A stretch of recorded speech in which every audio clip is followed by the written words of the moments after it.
This channel does not promote any violent, harmful, or illegal activities. All content provided by this channel is meant for an educational purpose only. নমস্কার, পবিত্র কথা চ্যানেলের পরিবারে আপনাদের সকলকে স্বাগত জানাই। আশা করি সবাই খুব ভালো আছেন। আজ আমরা এই পর্বে শুনব জগৎজননী মা শারদার জীবনের কিছু ঘটনা, কিছু কাহিনী, কিছু জীবন কথা। আমাদের এই পরিবেশনাটি ভালো লেগে থাকলে অবশ্যই চ্যানেলটিকে সাবস্ক্রাইব করে ও বেল আইকনটি প্রেস করে এই চ্যানেলটিকে সকলের মাঝে ছড়িয়ে দিতে সাহায্য করুন। অবশ্যই যদি আপনাদের ভালো লেগে থাকে তাহলে চলুন শুনি জগৎজননী মা শারদার জীবনের কিছু ছোট ছোট ঘটনা। জগৎজননী মা শারদার এই পর্বে আজ আমরা আলোচনা করব ঠাকুর শ্রী শ্রী রামকৃষ্ণের অসুখের সময়ের কিছু ছোট ছোট ঘটনা নিয়ে। ঠাকুর অসুখে পড়লেন, গলায় ঘা, তবু ক্রমাগত পিপাসু ভক্তদের সঙ্গে হরিকথার বিরাম নেই। অতি পরিশ্রমে ঘা থেকে রক্ত বেরোতে লাগলো। সবাই চোখে অন্ধকার দেখলো। ঠিক করলো কলকাতায় নিয়ে গিয়ে চিকিৎসা করতে হবে। যিনি ব্যাধি চিনিই চিকিৎসা। ঠাকুর রাজি হলেন। উঠলেন গিয়ে শ্যামপুকুর স্ট্রিটের এক ভাড়া বাড়িতে। সারদা পড়ে রইল দক্ষিণেশ্বরে দুঃসহতর নিঃসঙ্গতায়। গোলাপ মা কথায় কথায় বললে একদিন যোগেন মাকে, দেখ যোগেন, ঠাকুর বোধহয় মার ওপর রাগ করে কলকাতায় চলে গেলেন। সে কি কথা? অসুখের জন্য গেলেন যে? ভালো ভালো ডাক্তার বুদ্ধি দেখিয়ে চিকিৎসা করাবেন। যোগেন মা প্রতিবাদ করল। বাইরে থেকে দেখতে তাই বটে, গোলাপ মা কণ্ঠস্বর একটু আচ্ছন্ন করলে, কিন্তু আমার মনে হয় আসল কারণ অন্যরকম। ঠাকুর চটেছেন মায়ের উপর। যোগেন মা সোজা বললেন এসে মাকে, তাই সত্যি? মা তো কেঁদে আকুল। কলকাতা গিয়ে উঠলেন ঠাকুরের পাশটিতে।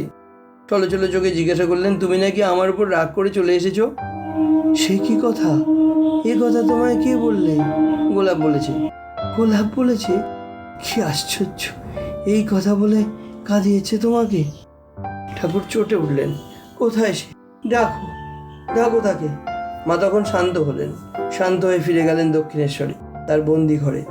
ভব মুখুজ্জের মেয়েকে ডেকে শিখতে লাগলেন প্রথম পাঠ। গোলাপ মাকে বকে দিলেন ঠাকুর। বললেন, তুমি কি বলে ওকে কাঁদিয়েছো শুনি? তুমি জানো না ও কে? যাও এক্ষুনি গিয়ে ওর কাছে ক্ষমা চেয়ে এসো। বিমনার মতো গোলাপ মা পায়ে হেঁটে চলে গেল দক্ষিণেশ্বর। কেঁদে পড়লো মার কাছে। বললে, আমি না বুঝে ও কথা বলেছিলাম মা, তুমি যদি এখন। মা কথা কইলেন না, শুধু একটু হাসলেন। ও গোলাপ, ও গোলাপ, ও গোলাপ বলে তিনটি চাপড় মারলেন তার পিঠে। সব কষ্টভার নিমেষে নেমে গেল। সব মনস্তাপ যেন উড়ে গেল হাওয়ায়। কবিরাজরা এসে জবাব দিলে, শাস্ত্রে চিকিৎসার বিধান থাকলেও এ রোগের চূড়াহা নেই। অগত্যা ডাক্তারি, অ্যালোপ্যাথির কড়া ওষুধ সইবে না ঠাকুরের ধাতে। সুতরাং মহেন্দ্র সরকারকে ডাকো। হোমিওপ্যাথিতে তার বিরাট নাম ডাক। কিন্তু শুধু ওষুধটি হলেই তো চলবে না, সেবা চাই। কিন্তু যে কোমলতা, যে চারুতাটুকু মিশলে সেবাটুকু সুস্বাদু হয়, তা পাবে কোথায় তারা? তাছাড়া পথ্য রাঁধবে কে? ঠিক ঠিক পরিমাণে বস্তু আর মশলা মিশিয়ে রান্না করতে পারলেই তো সেটা পথ্য হয় না। তার মধ্যে হৃদয়ের স্নেহসারটুকু মেশাবে কে? ভক্তরা ঠিক করলো মাকে নিয়ে আসি। ঠাকুরের কাছে তুলল সে প্রস্তাব। মন তো চায় 16 আনা, কিন্তু এখানে সে থাকবে কি করে? তেমন ব্যবস্থা কই? তার অবগুণ্ঠনটি কুণ্ঠিত হবে না তো? এখানে এসে থাকতে পারবে? চিন্তান্বিত দেখালো ঠাকুরকে। থাকবার তেমন ঘরধর কই?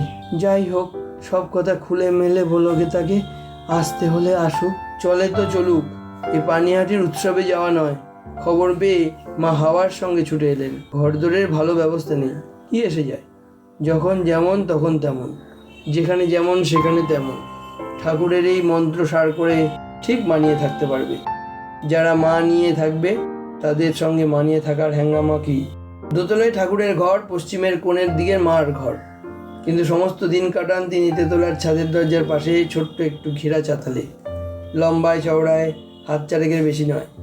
সমস্ত দিন কাটান মানে রাত 3টে উঠে আসেন, আর রাত 11টায় শুতে যান। রাত 11টায় যেহেতু তখন সমস্ত বাড়ি ঘুমে নিঝুম হয়ে গিয়েছে, 3টের সময় ওঠেন, এই প্রায় চিরকালের অভ্যেস।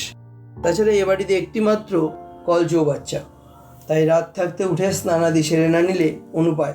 এক মহল বাড়ি, বাড়িতে অগুন্তি পুরুষ, অনেকেই অচেনা, তাই যত তাড়াতাড়ি সম্ভব সকলের চোখের আড়ালে স্নান টান সেরে উঠে এসে চাতালে অপেক্ষা করত। সেখানে বসে সারা দিনমান যখন যেটুকু দরকার ঠাকুরের পত্র রাধে। বুড়ো গোপাল আর লাটু এদের সঙ্গেই মা যা কথা কন। এরাও টের পায় না কখন মা চাতালে ঢোকেন আর কখনই বা রাত করে নেমে যান তার দোতলার ঘরটিতে। তেতলার উপরে ওই ছোট্ট চাতালটি মার নিশ্চিন্ত নিভৃতি, কিন্তু সর্বক্ষণ মনটি পড়ে থাকে ঠাকুরের পাশটিতে। নিজের হাতে পথ্যটি শুধু রাঁধলেই তৃপ্তি নেই, নিজের হাতে খাওয়াতে বড় স্বাদ। একদিন কৃপার হাওয়াটি ঠিক আসে, সুযোগ পেয়ে যান। বুড়ো গোপাল আর লাটু ঘর থেকে লোক সরিয়ে দেয়, ঠাকুরের কাছটিতে বসিয়ে খাইয়ে দেন যত্ন করে। কোনো দিন বিধি বাম হন, এত ভিড় থাকে যে সরানোই যায় না। তখন ভক্তরাই কেউ পথ্য জল নিয়ে আসে উপর থেকে। হায়, আজ তোমাকে খাওয়াতে পারলুম না কাছে বসে, কিন্তু কি করব, তুমি তো আমার একলার নও, তুমি সকলে। দিনের পর দিন সর্বংসহা অশেষ ক্লেশ সইছেন, শারীরিক ক্লেশ, তবু হাল ছাড়েন না, ভেঙে পড়েন না। রোগ রাত্রির পরে আরোগ্যের সুপ্রভাতটির জন্য প্রতীক্ষা করছেন এক মনে, কিন্তু কই অসুখ সারছে কই, ক্রমশই বৃদ্ধির মুখে। ঠাকুরকে কলকাতার বাইরে একটু কোথাও ফাঁকা জায়গায় নিয়ে গেলে বোধহয় ভালো হয়, তাই ভেবে কাশীপুরের গোলাপ ঘোষের বাগান বাড়ি ভাড়া নেওয়া হলো। 80 টাকা ভাড়া। কে দেবে এত টাকা? সুরেন মিত্তির বললে আমি দেব। অঘ্রাণ মাসের শেষে শ্যামপুকুর ছেড়ে চলে এলো তারা কাশীপুরে। ঠাকুরও এলেন। বেশ বাগানওয়ালা বাড়ি, চারিদিকের সবুজের গায়ে নানা রঙের বুনন, নানা ফুলের কারুকার্য। দোতলা বাড়ি, উপরের হলঘরে ঠাকুরের জায়গা, দক্ষিণে ছোট্ট একটি ঘেরা ছাদ। সকাল বিকাল সেখানে একটু কাটেন ঠাকুর, কখনো বা বসেন একটু নিরালায়। মার ঘর নিচে পূবের দিকে, সঙ্গ দেওয়ার জন্য একবার লক্ষ্মী এসেছে, ডেরা নিয়েছে মার ঘরে। মার কাজ ডাক্তারের ব্যবস্থা মতো পথ্য রাধা, আর দুবেলা খাইয়ে আসা নিজের মতো করে, নিজের হাতে। শুধু এইটুকু, আর ঊর্ধ্বমুখ শিখার মতো অহরহ একটি অনির্বাণ প্রার্থনা, ঠাকুরকে ভালো করো, ঠাকুরকে বাঁচিয়ে রাখো। এই অবস্থায় একদিন ঠাকুর বললেন মাকে, যারা লাভের আশায় এসেছিল তারা সব চলে যাচ্ছে। বলছে উনি অবতার, ওর আবার ব্যারাম কি, ওসব মায়া। কিন্তু যারা আমার আপনার জন, তাদের আমার এই কষ্ট দেখে বুক ফেটে যাচ্ছে। নরেন, রাখাল, নিরঞ্জন, লাট্টু যারা ঠাকুরের সেবা করছে অহরাত্র, তারা একদিন ঠিক করলে বাগানের ওপাশে যে একটা খেজুর গাছ আছে, সন্ধ্যের সময় তার জিরেনের রস চুরি করে খাবে। ঠাকুর তখন বিছানায় শুয়ে, এত দুর্বল যে হাঁটতে উঠতে পারছেন না। এই অবস্থায় এ কথা ঠাকুরকে জানানোর কোনো মানে হয় না। সন্ধ্যে হতে না হতেই চললো সবাই গাছের দিকে দল বেঁধে। এমন সময় মা সহসা দেখতে পেলেন তার ঘর থেকে ঠাকুর তীর বেগের নিচে নেমে ছুটে বেরিয়ে গেলেন। এ কি অঘটন! বিছানায় যাকে পাশ ফিরিয়ে দিতে হয় সে এমনি ছুটে বেরিয়ে যেতে পারে? নিশ্চয়ই ভুল দেখেছি চোখে। তড়িৎ পায়ে মা উঠে এলেন উপরে ঠাকুরের ঘরে। ও মা, কি সর্বনাশ! ঠাকুর তো বিছানায় নেই, ঘর ফাঁকা। এদিক ওদিক খোঁজাখুঁজি করলেন, অনর্থক, নিচেই নেমে গিয়েছেন নিধিঘাত। ভয়ে ভয়ে মা তার ঘরে গিয়ে ঢুকলেন। ঢুকেই আবার দেখতে পেলেন যেমন বেগে গিয়েছিলেন তেমনি বেগে ঠাকুর আবার উঠে যাচ্ছেন উপরে সিঁড়ি বেয়ে। উপরে উঠে দেখতে পেলেন দিব্যি ভালো মানুষটির মতো শুয়েছেন তার রোগশয্যায়। পরদিন পথ্য খাওয়ানোর সময় মা পারলেন কথাটা।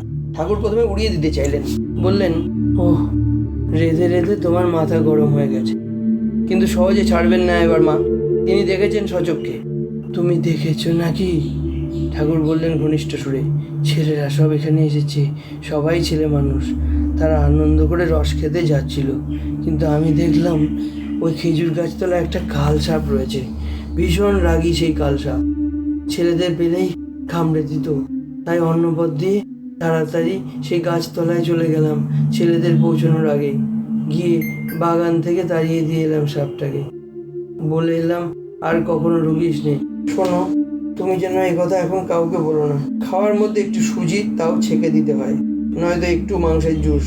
ছিবড়ে খেয়ে দিয়ে দুটো মরা কুকুর ঠিক মোটা হয়ে গেল। মাংস রাখবার কায়দা আছে। কাঁচা জলে মাংস দিয়ে তেজপাতা আর অল্প খানিকটা মশলা দিয়ে তুলার মতন সেদ্ধ করে নামিয়ে নেওয়া। সেবার ব্যবস্থা হলো শামুকের ঝোল। এবার মা প্রতিবাদ করলেন, বললেন, এতগুলো জীবন্ত প্রাণী ঘাটে থেকে চলে বেড়ায়, এদের মাথা আমি ইট দিয়ে ছেঁচতে পারবো না। সে কি?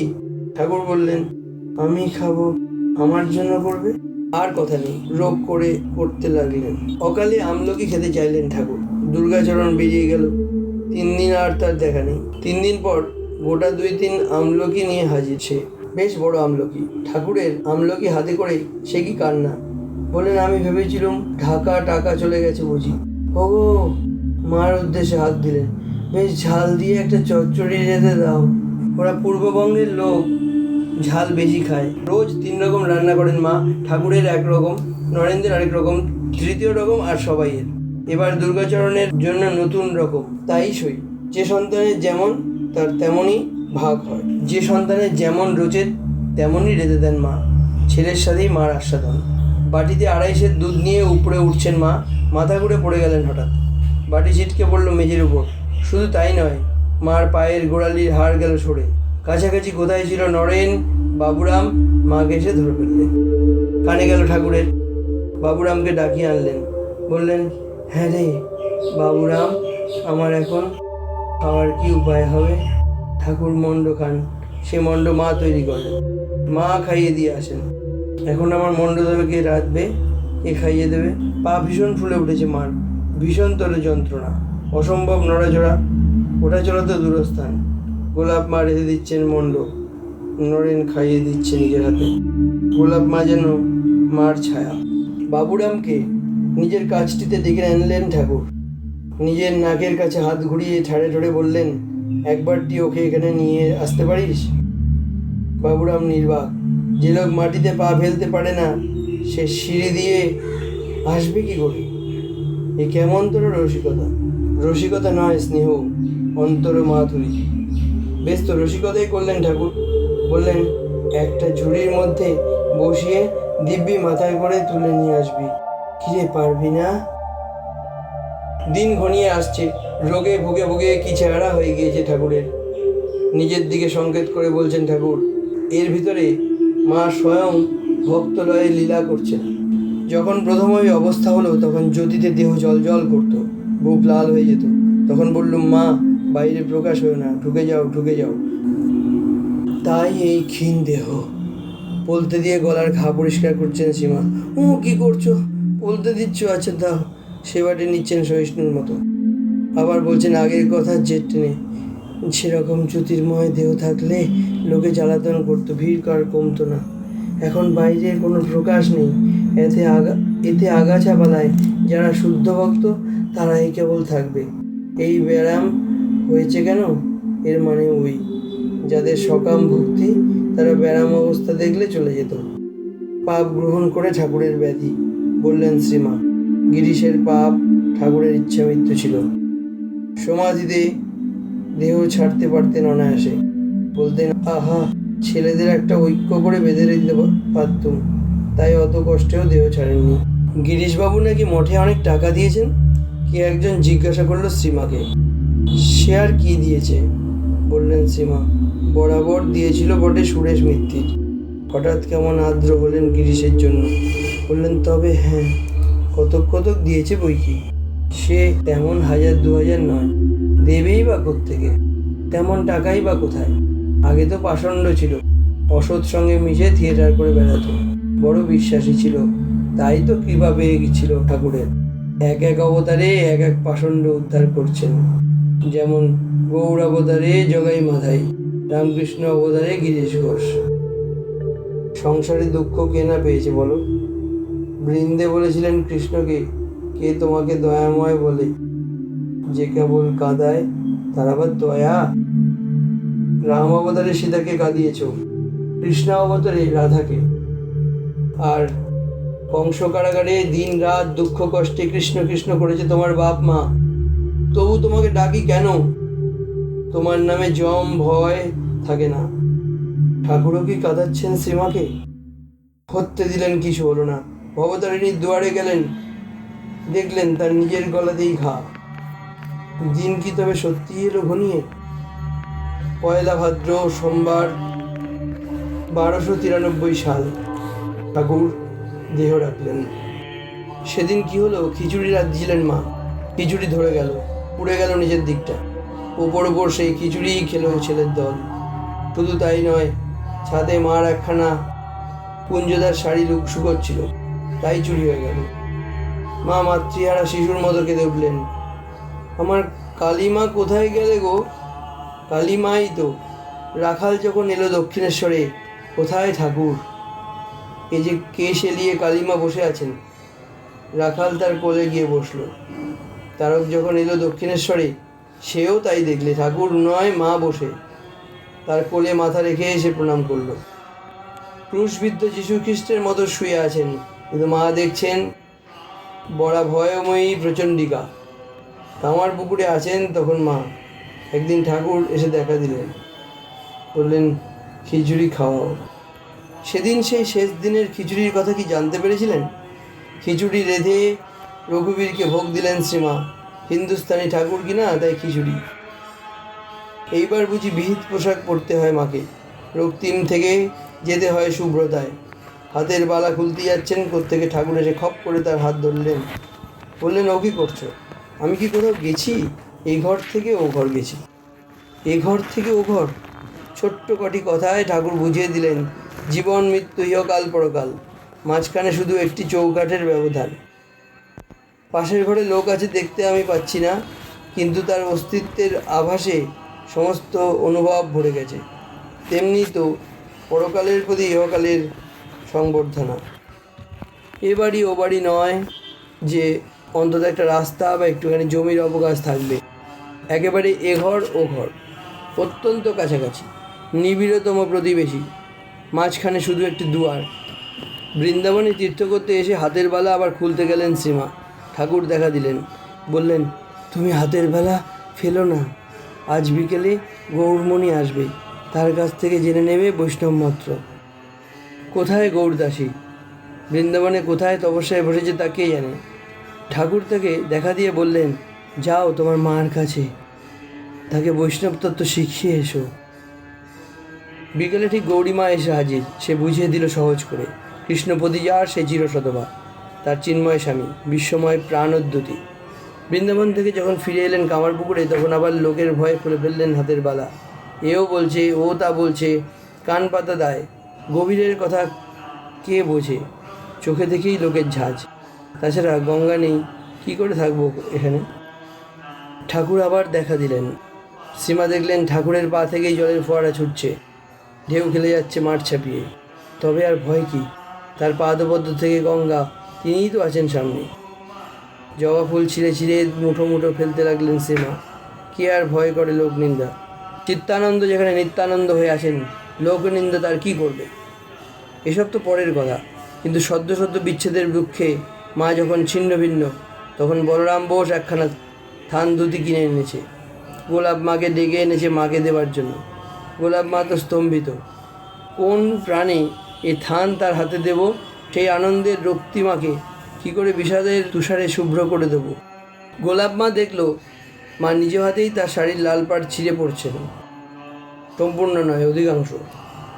রক্তিমার সেই ক্ষীণ প্রতীকটিকে বরাবর বজায় রেখেছেন মা। মাথার পিছন দিকে ঘাড়ের কিছু উপরে একটি সিঁদুর কণাও লালন করেছেন। তিনি যে প্রসন্নচ্ছলা শ্রীমতী, আর ঠাকুর সর্বরসকদম্ব মূর্তি শ্রীকৃষ্ণ। ওগো তোমরা কিছু ভেবো না, বললেন ঠাকুর। এরপর ঘরে ঘরে আমার পুজো হবে। মায়েরই বলছি, পাপান্ত দিব্যি, আমার যে কত লোক, তার কুল কিনারা নেই। আজ আমরা শুনলাম জগজ্জননী মা শারদার জীবনের কিছু কথা এবং কাহিনী। আমাদের এই আয়োজনটি ভালো লেগে থাকলে চ্যানেলটি অবশ্যই সাবস্ক্রাইব করে ও বেল আইকনটিকে ক্লিক করে আমাদের সঙ্গে থাকুন। পরিবার, বন্ধু ও স্বজনদের শেয়ার করুন। বই পড়ুন, ইউটিউবের অন্যান্য চ্যানেলেও গল্প শুনুন। নিজে ভালো থাকুন, সুস্থ থাকুন এবং সবাইকে ভালো রাখুন। গল্পটি শোনার জন্য অনেক অনেক ধন্যবাদ। পরবর্তী পর্বে ফিরে আসছি নতুন কোনো আরও আকর্ষণীয় ঘটনা এবং জীবন কথা নিয়ে। নমস্কার।